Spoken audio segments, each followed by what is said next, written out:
Perkenalkan, nama saya Muhammad Irfan Septiano. Saya adalah mahasiswa PPG Daljab Angkatan 1 Program Studi Pendidikan Biologi Universitas Galuh.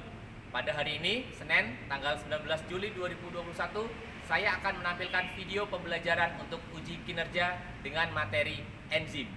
Selamat menyaksikan.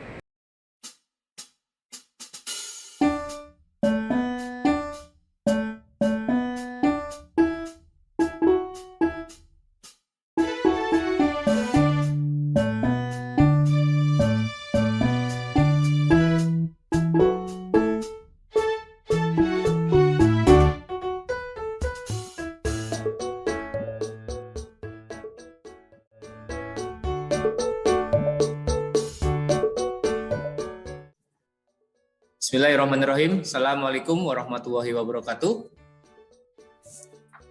Waalaikumsalam. Selamat pagi, salam sejahtera bagi kita semua. Anak-anakku, di pagi yang cerah ini, alhamdulillah rabbil alamin, kalian terlihat sangat semangat untuk belajar biologi di tengah masa-masa pandemi ini. Ya, kita sekarang tengah menghadapi PPKM darurat. Ya. Sekali lagi, taati pemerintah, taati protokol kesehatan, tidak perlu keluar rumah, ya, tetap berada di dalam rumah, tetap jaga kesehatan, jaga jarak dan lain sebagainya. Anak-anakku yang saya banggakan, kita awali aktivitas pada pagi hari ini dengan doa. Silakan Ketua Kelas untuk memimpin doa. Pak Irfan dan teman-teman, sebelum kita mulai pembelajaran pada hari ini, ada baiknya kita berdoa menurut agama masing-masing. Berdoa dimulai.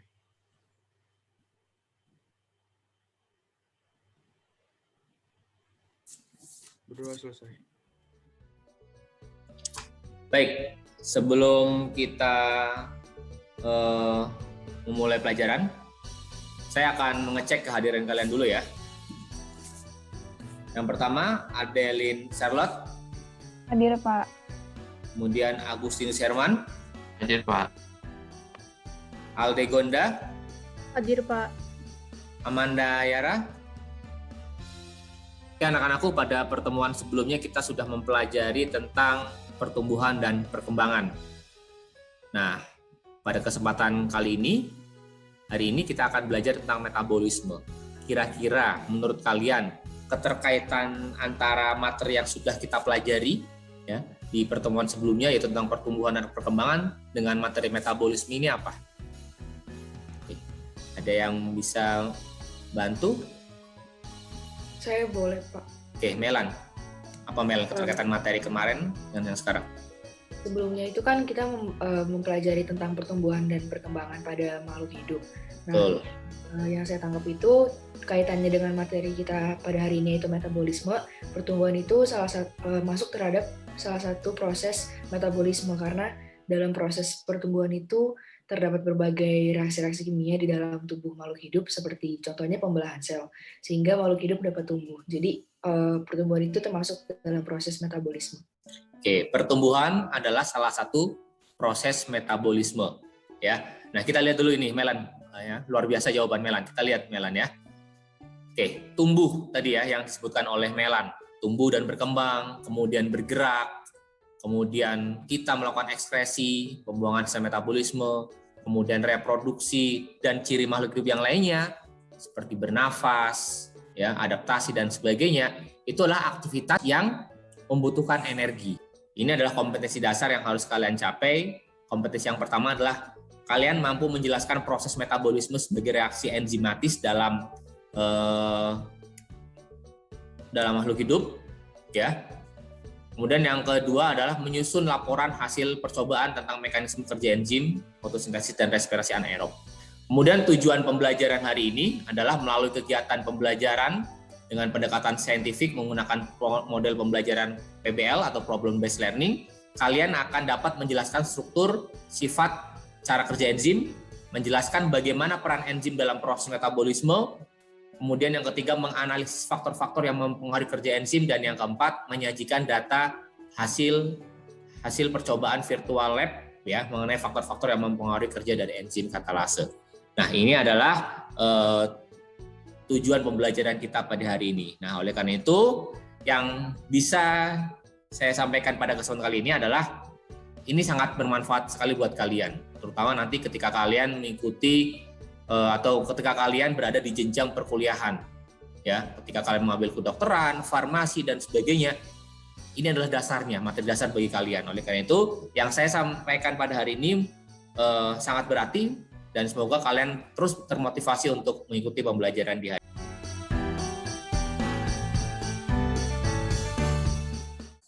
Oke, nah kita saksikan tayangan video berikut, ya.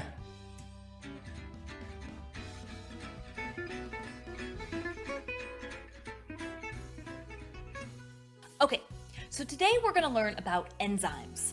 And before I really get into what enzymes do, I want to tell you what they kind of remind me of. They remind me of this game that I used to love to play as a kid. It's called Pac-Man.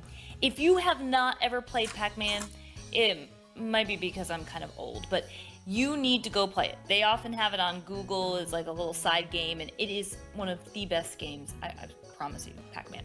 But anyway, enzymes remind me of Pac-Man because they have this really specific shape. See, if you've ever played the game, Pac-Man is this little guy that goes around and he's just got like this mouth and he eats these little pebbles, but it's kind of like a perfectly fit mouth for the little pebble that he eats. Well, enzymes have a perfect shape for whatever they're going to fit, and whatever they fit into their perfect shape here is called a substrate. A substrate is something that the enzyme can either build up or break down. Enzymes can do either one. But again, I like remembering that they have this special shape. And so I like to tell myself, okay, enzymes, like Pac-Man. P for Pac-Man, P for protein. Enzymes are made of protein. Okay, they're not made of lipids or carbs or nucleic acids. If those don't mean anything to you, don't worry, we're gonna get to them soon. But just remember that enzymes are made of protein. Now, enzymes have the ability to speed up reactions. So the reactions, it's not that they wouldn't happen in the first place without the enzyme, it's just that they would speed up because of the enzyme's presence. So that just helps them go faster than they would go. Okay, so if you've ever played the game Pac-Man, there are these ghosts that go after the Pac-Man, and when the ghost touches the Pac-Man kind of shrivels up and it makes this sound. It goes near, near, near, near, near, near, near, and the Pac-Man, just kind of, I guess it disintegrates. Well, in enzymes, it's a little more tricky than that. We don't really have things that go after enzymes, but we do have things that are very bad for enzymes. And two of the main things that really affect enzymes are temperature and pH. Both of those things, very bad for enzymes. Baik, oke. Berdasarkan video tadi, kira-kira ada yang bisa menceritakan nggak? Kira-kira isi singkat dari video tadi itu seperti apa sih? Ya, Pak? Saya mau coba, Pak. Yara, oke. Silakan Yara. Jadi di video tadi dijelasin kalau enzim itu adalah senyawa kimia yang membantu proses reaksi-reaksi kimia di dalam tubuh makhluk hidup. Jadi enzim itu bekerja untuk mempercepat reaksi kimia. Kalau misalnya suatu reaksi kimia berlangsung nggak ada enzim, jadinya reaksi kimianya itu akan berlangsung secara lambat. Nah, terus enzim juga dipengaruhi oleh pH sama suhu. Oke, baik Yara, terima kasih. Ya, tadi dari video tadi dijelaskan bahwa enzim mempercepat kerja suatu reaksi. Ya, nah cara enzim mempercepat kerja suatu reaksi disebut juga sebagai katalisator. Enzim disebut juga sebagai biokatalisator, yaitu katalis atau senyawa yang mempercepat sebuah reaksi yang terdapat di dalam tubuh makhluk hidup. Oke, terima kasih Yara. Metabolisme. Ya, metabolisme itu adalah keseluruhan proses reaksi kimia yang terjadi pada tubuh makhluk hidup. Ya, di dalam tubuh kita, baik itu manusia, tumbuhan, hewan, makhluk multiseluler, makhluk uniseluler, itu terjadi reaksi-reaksi kimia yang disebut sebagai metabolisme. Ya, baik itu reaksi pemecahan maupun penyusunan senyawa-senyawa kimia tertentu. Nah, metabolisme dibagi dua, itu anabolisme dan katabolisme. Anabolisme yaitu reaksi penyusunan senyawa kompleks disusun dari senyawa sederhana. Ya, senyawa kompleks disusun dari senyawa sederhana dengan bantuan energi dari luar. Itu disebut sebagai anabolisme. Contohnya adalah peristiwa fotosintesis dan kemosintesis, yaitu pembentukan glukosa C6H12O6 dan oksigen dari senyawa CO2 dan H2O. Kemudian yang kedua, reaksi metabolisme yang kedua adalah katabolisme, yaitu reaksi pemecahan senyawa kompleks dipecah menjadi senyawa sederhana. Ya, pemecahan senyawa ini menghasilkan atau membebaskan energi. Contohnya adalah reaksi respirasi aerob maupun respirasi anaerob atau disebut juga sebagai fermentasi. Nah, baik itu reaksi anabolisme maupun katabolisme itu membutuhkan senyawa yang disebut sebagai enzim. Terus ada yang mau bertanya terkait dengan tayangan video tadi? Silakan. Saya mau bertanya, Pak. Oke, Charlotte. Silakan Charlotte. Tadi kan di videonya itu dijelasin kalau beberapa hal yang dia bisa menghambat kerja enzim itu pH sama suhu. Saya penasaran kalau pH itu gimana caranya bisa menghambat kerja enzim, Pak?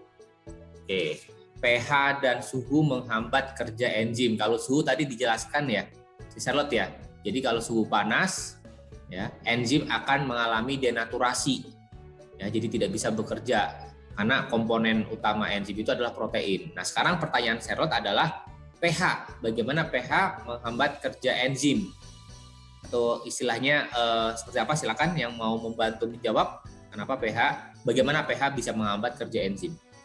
Pak, saya mau coba. Oke. Jadi kan tadi dijelasin kalau kerja suatu enzim itu dipengaruhi oleh kondisi pH tertentu. Jadi misalnya kayak enzim pepsin itu kan adanya di lambung. Nah, enzim pepsin itu bekerja baiknya oleh pH asam karena suasana asam di lambung. Terus kalau enzim amilase itu kan adanya di usus halus. Nah, makanya dia bekerja baiknya itu hanya pada pH basa. Jadi setiap enzim itu akan bekerja baik pada pH tertentu. Kalau pH-nya nggak sesuai, dia bekerjanya nggak baik ataupun nggak maksimal. Oke, betul, Cia ya. Nah, sekarang sifat enzim yang lain apa sih selain dipengaruhi oleh lingkungan? Oke, ada yang mau membantu menjawab? Siapa? Yuk. Vira dulu ya. Vira dulu deh, yuk. Jadi kalau berdasarkan video tadi, enzim itu kan merupakan protein. Terus habis itu enzim itu bekerjanya itu buat mempercepat reaksi kimia dalam tubuh. Terus dia juga dipengaruhi sama lingkungan kayak suhu dan pH. Oke, jadi enzim adalah protein. Tadi kenapa si enzim ini dia bakalan rusak jika dikenai suhu yang tinggi atau mengalami denaturasi. Kemudian enzim bekerja dengan apa tadi, Vira? Mempercepat reaksi, ya, mempercepat reaksi. Kemudian kerja enzim tadi dipengaruhi oleh pH dan suhu yang tadi sudah ditanyakan oleh Charlotte dan dijelaskan oleh Cia. Terkait dengan penjelasan sifat enzim tadi, coba kaitkan sifat enzim dengan permasalahan kontekstual ini. Bagaimana sih perbedaan reaksi kimia yang dilakukan tanpa enzim dengan reaksi kimia yang dilakukan dengan bantuan enzim? Oke, silakan yang mau bantu jawab siapa? Saya Pak Daryl. Oke, silakan Daryl. Menurut saya reaksi kimia yang menggunakan enzim akan berlangsung lebih cepat daripada yang tidak menggunakan enzim seperti yang dicontohkan dalam video tadi. Oke, ya dari video tadi sudah terlihat ya, Daryl ya.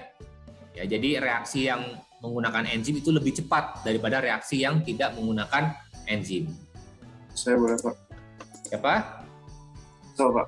Excel ya. Oke, silakan Excel.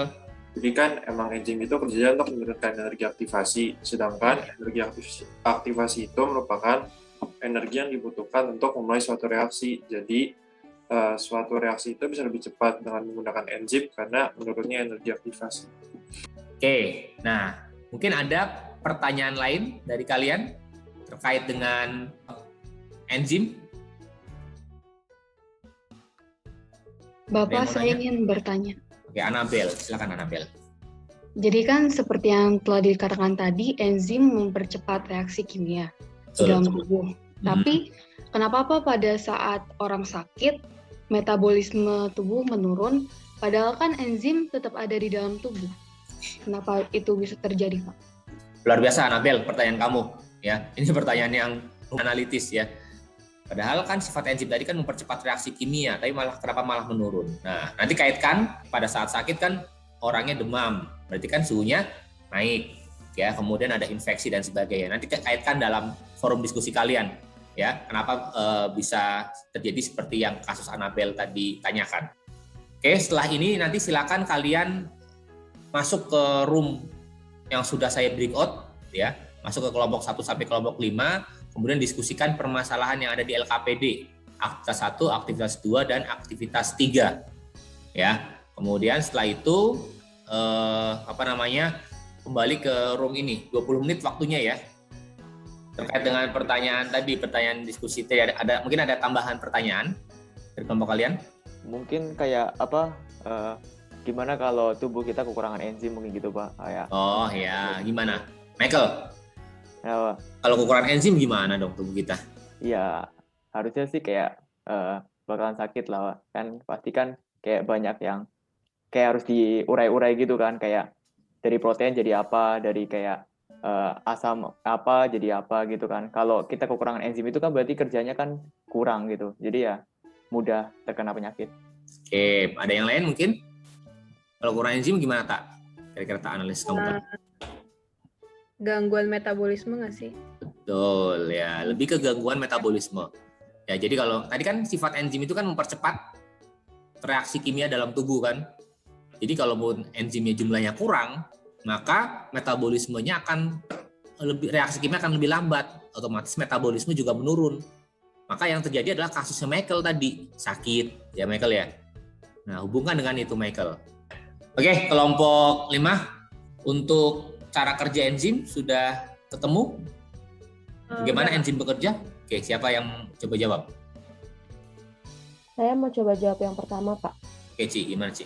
Jadi dari yang saya baca, saya tadi baca modul teori kerja enzim itu ada dibagi jadi 2. Yang pertama itu lock and key.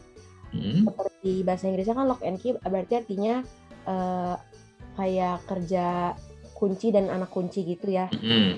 Berarti kalau misalnya yang teori ini saya ngambilnya tuh substrat itu masuk ke dalam sisi aktif enzim.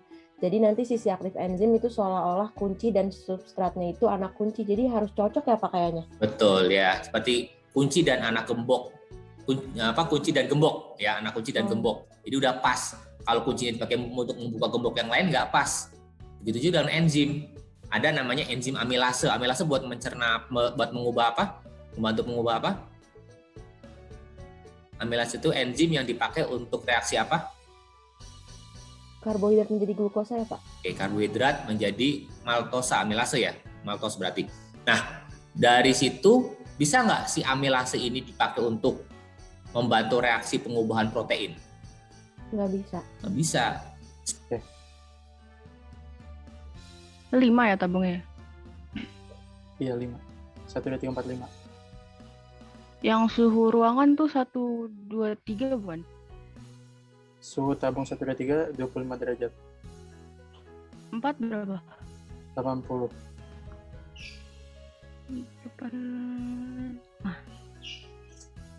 5 berapa? Minus 10 derajat.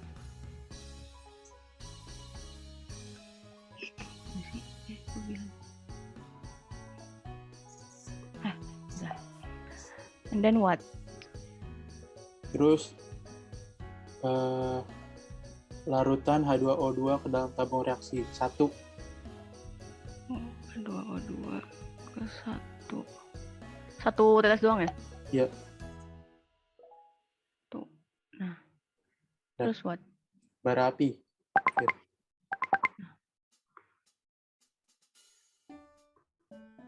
Ada apinya. Ya, okay. Ini siapa yang nyatet? Ituannya. Oh bisa sih. Ntar gue yang masukin PPT juga bisa. Oke. Nanti PPT-nya mau pakai itu aja nggak Canva biar bisa edit bareng? Boleh. Oke. Gabe di mute dulu kamu bunyi itu. Ya, sorry Pak. Baik, sudah kembali lagi semua ke ruangan utama Zoom kita. Tadi saya sudah keliling di kelompok kalian masing-masing, luar biasa diskusi berjalan dengan interaktif, kemudian aktivitas virtual lab juga berjalan dengan lancar ya. Jadi walaupun di masa pandemi ini kita tidak bisa melakukan praktikum secara langsung di laboratorium nyata di SMA 21, namun kalian dapat melakukan aktivitas secara virtual ya. mencoba-coba melakukan aktivitas dengan menggunakan enzim katalase dan faktor-faktor yang mempengaruhi kerja dari enzim katalase. Ya. Baik, anak-anakku semua, kalian akan mengembangkan, kalian akan menyajikan hasil karya kalian, ya, hasil diskusi kelompok kalian ke dalam forum kelas. Oke, sekarang dari aktivitas 1 dulu ya. Dari aktivitas 1, siapa yang mau presentasi? Silakan, kelompok mana? Kelompok saya, Pak. Kelompok Daryl ya. Daryl kelompok berapa? 3. 3, oke. Silakan Daryl. Pada kesempatan kali ini, kami dari kelompok 3 akan menyajikan jawaban untuk aktivitas 1.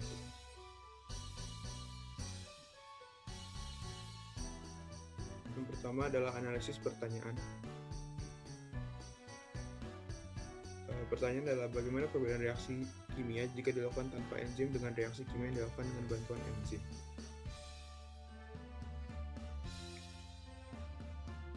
Jawabannya, reaksi kimia yang berlangsung dengan enzim akan lebih cepat daripada reaksi kimia yang tanpa menggunakan enzim. Hal ini terjadi karena reaksi kimia yang menggunakan enzim akan lebih efisien dengan adanya enzim, laju reaksi akan meningkat, namun menurunkan energi aktivasi. Reaksi kimia menggunakan enzim juga akan lebih efisien karena jika energi aktivasi terlalu besar, maka suhu juga akan tinggi yang menyebabkan enzim rusak dan mematikan sel. Sehingga dengan adanya enzim, reaksi dapat berlangsung tanpa merusak atau mematikan sel dengan menurunkan energi aktivasi.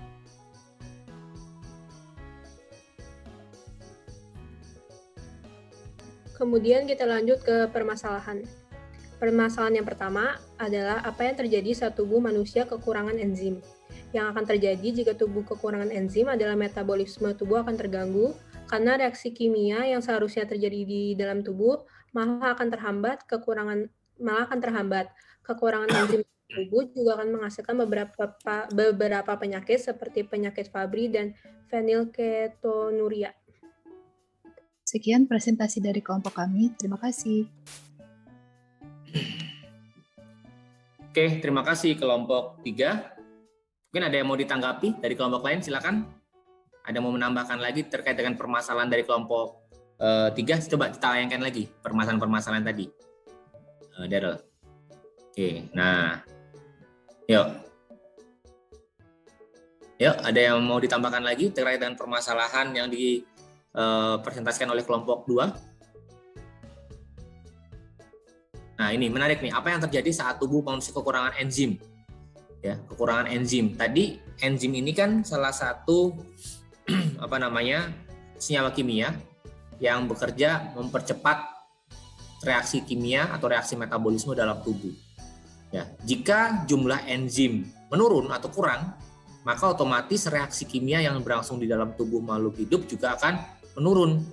Ya, artinya bekerja lebih lambat reaksi kimia. Bekerja lebih lambat menyebabkan metabolisme tubuh menurun. Sehingga dampaknya maka bisa terjadi beberapa penyakit. Nih ada penyakit fenilketonuria dan sebagainya.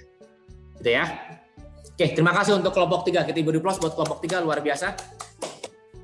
Kemudian aktivitas 2, silakan yang mau presentasi aktivitas 2. Ivan ya? Saya Pak. Ya. Ivan.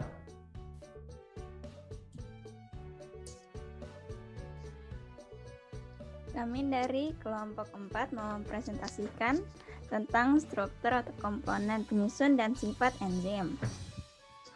Nah, struktur atau komponen penyusun enzim itu ada 2, yaitu gugus protein atau apoenzim.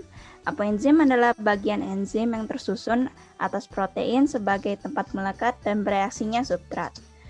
B, ada yang kedua, gugus non-protein kofaktor. Kofaktor adalah bagian enzim yang tersusun atas non-protein dan bersifat tidak aktif, yang terdiri dari 2 tipe. Ada kofaktor anorganik dan kofaktor organik.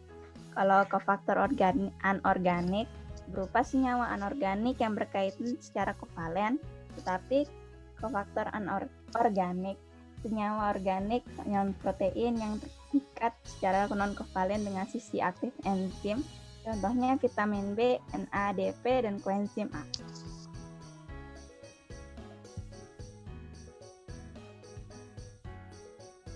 Ya, baik. Berikutnya kita akan bahas sifat enzim. Yang pertama, dia itu biokatalisator. enzim mampu mempercepat proses reaksi metabolisme tertentu. Tanpa adanya enzim, metabolisme akan berlangsung sangat lambat. Kendati demikian, enzim tidak mempengaruhi keseimbangan reaksi tersebut. Yang kedua, ada termolabil.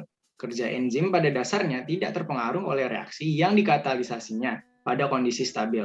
Namun, enzim bisa rusak jika terpapar suhu tertentu.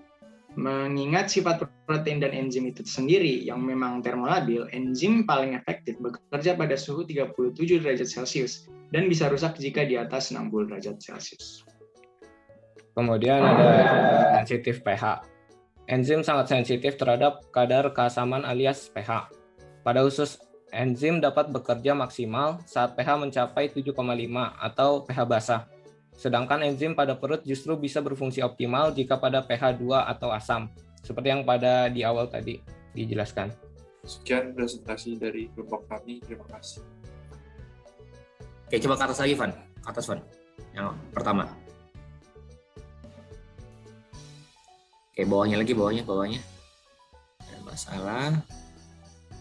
Oke, jadi enzim dikatakan sebagai biokatalisator karena dia bekerja dengan cara menurunkan energi aktivasi, ya, sehingga reaksi berlangsung lebih cepat. Kemudian ke bawah lagi, coba ke bawah lagi. Udah bocor spesifik. Oke, udah tadi. Yang kurang adalah bekerja dengan cara menurunkan energi aktivasi. Oke, terima kasih untuk kelompok 4 ya. Oke, kita beri aplaus untuk kelompok 4. Oke, kelompok yang berikutnya lagi untuk aktivitas kedua tentang bagaimana cara enzim bekerja. Oke, siapa yang mau presentasi? Kelompok mana? Saya Pak, saya mau yang share screen. Siapa? Enoh ya? Iya Pak. Ayo.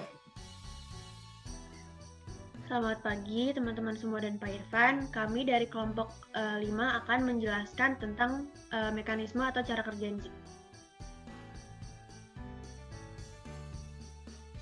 Yang pertama, mekanisme kerja enzim itu ada teori lock and key. Teori lock and key ini menganalogikan sesuai dengan namanya lock and key.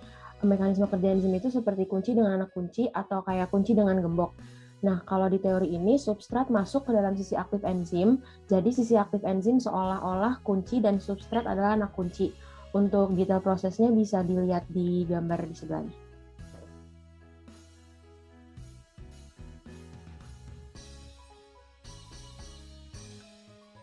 Yang kedua ada teori induced fit atau induksi pas.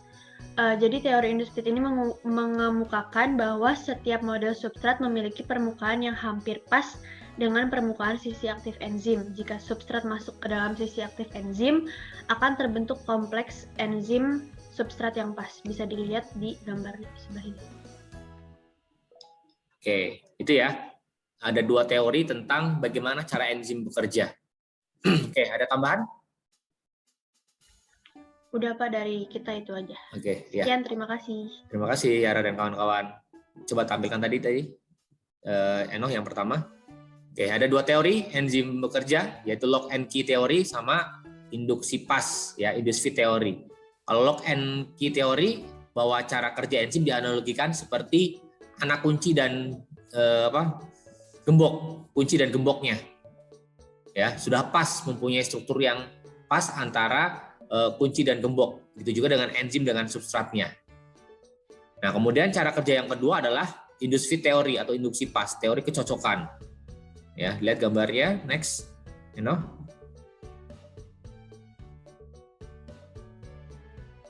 kamu lihat bentuk atau sisi aktif dari enzim. Jadi enzim itu punya sisi aktif ya. Sisi aktif dari enzim itu mempunyai bentuk yang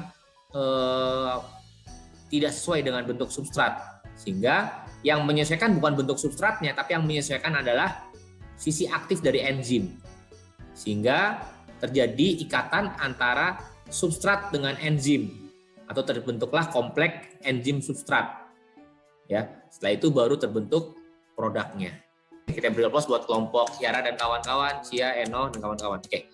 Untuk aktivitas 3, kelompok siapa yang mau presentasi aktivitas 3? Kelompok saya Pak, saya izin share screen ya Pak. Oke, silakan Mei. Udah muncul belum Pak? Sudah. Selamat pagi Pak Irfan dan teman-teman. Kami dari kelompok 2 akan mempresentasikan hasil diskusi kami terkait dengan aktivitas 3. Berikut ada dari tabel pengamatannya, bisa dilihat tadi sesuai dengan yang dikatakan Melan. Terdiri dari 5 tabung, di situ perlakuannya berbeda-beda. Sukunya yang 1, 2, 3 sama, cuman yang di tabung 2 dan 3 itu, yang tabung 2 diisi HCl, tabung yang ketiga diisi NaOH. Semua tabungnya nanti diisi H2O2.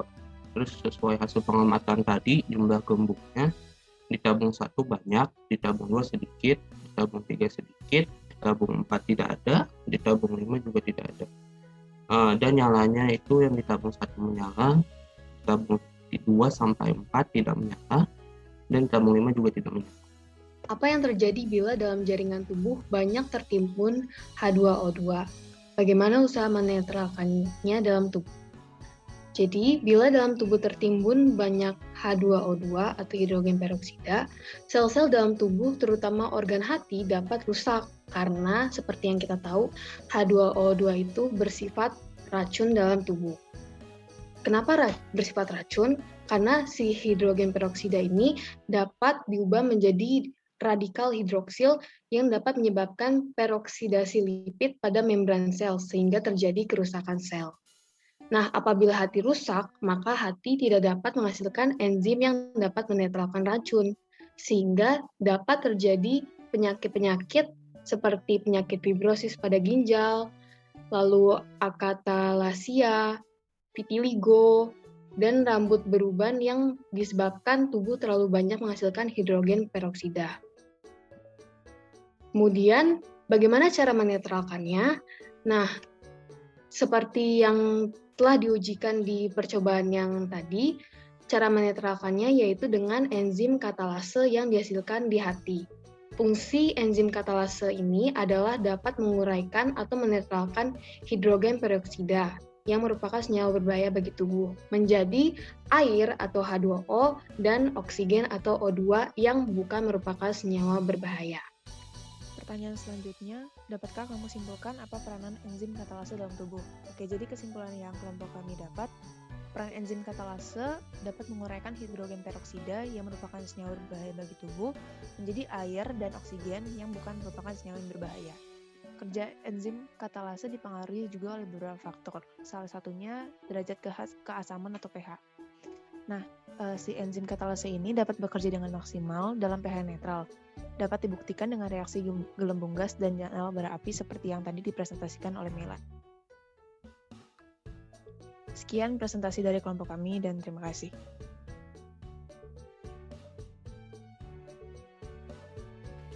Oke, beri aplaus untuk kelompok Melan dan kawan-kawan. Oke, luar biasa ya. Keren. Oke, luar biasa. Ya, coba ada yang mau menambahkan nggak dari percobaan tadi? Mungkin kelompok lain, selain kelompok 1 dan kelompok 2, 3, 4, 5, silakan. Mau menambahkan bagaimana kelompok lain? Apakah hasilnya sama dengan kelompok 1 dan kelompok 2? Silakan. Iya Pak, saya dari kelompok 4, saya juga hasilnya sama sih Pak. Oke, hasilnya sama ya. Jadi si enzim katalase ini bekerja optimal pada pH 7 dan suhu ruangan. Tadi suhu yang disetting adalah suhu 25 derajat Celcius ya.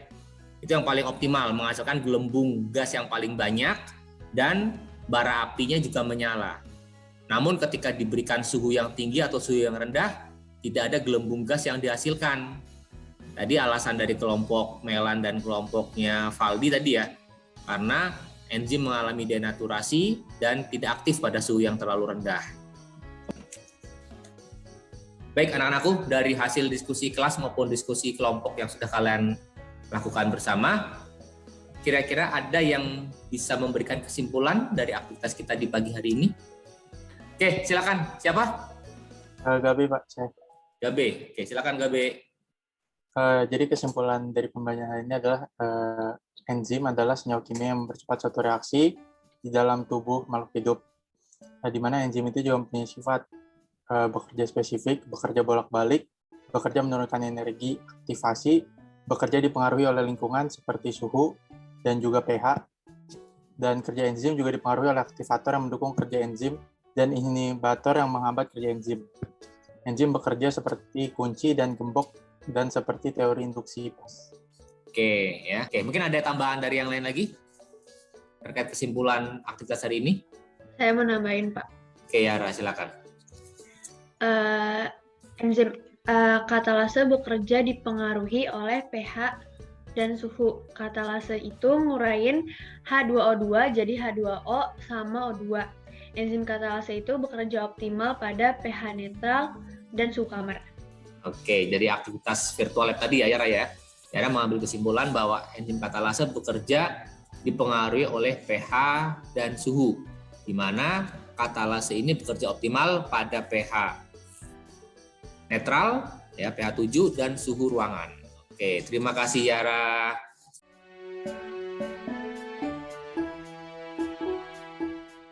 Baik, luar biasa ya. Dari aktivitas kita dari awal sampai tadi diskusi kelompok, ada yang ingin merefleksikan pembelajaran hari ini? Siapa yang mau merefleksikan pembelajaran hari ini? Silakan. Saya, Pak. Oke, Zib ya. Ayo, Zib. Kalau menurut saya, aktivitas hari ini itu saya jadi lebih paham tentang enzim sama cara kerjanya. Terus aktivitas hari ini juga seru soalnya ada virtual lab. Apalagi kita kan belum bisa melakukan percobaan secara langsung, jadi kita punya gambaran secara virtual. Oke, thank you Zibia. Luar biasa, saya memberikan applause untuk kalian semua, luar biasa. Ya, presentasi kalian juga luar biasa. Tadi kelompok 2, kelompok Melan dan kawan-kawan untuk menjawab pertanyaannya sudah sangat terperinci sekali, ya luar biasa untuk kelompok 2. Kelompok yang lain juga luar biasa, ya.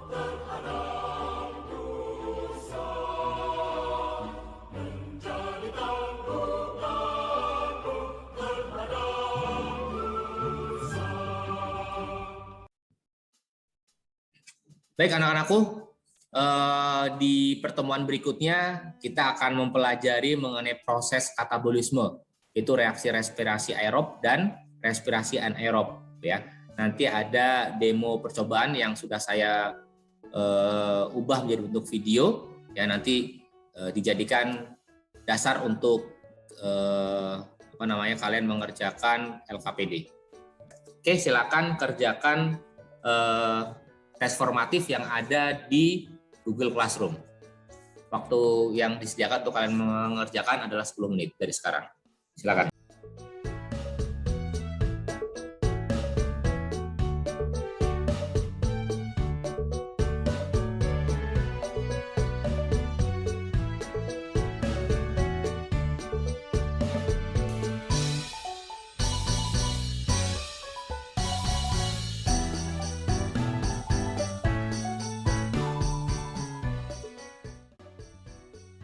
Baik, waktu untuk mengerjakan tes formatif telah selesai. Baik, anak-anakku yang saya banggakan, sebelum kita akhiri pertemuan kita pada pagi hari ini, silakan Ketua Kelas untuk memimpin doa. Pak Irfan dan teman-teman, sebelum kita mengakhiri kelas pada hari ini, ada baik kita berdoa menurut agama masing-masing. Berdoa dimulai.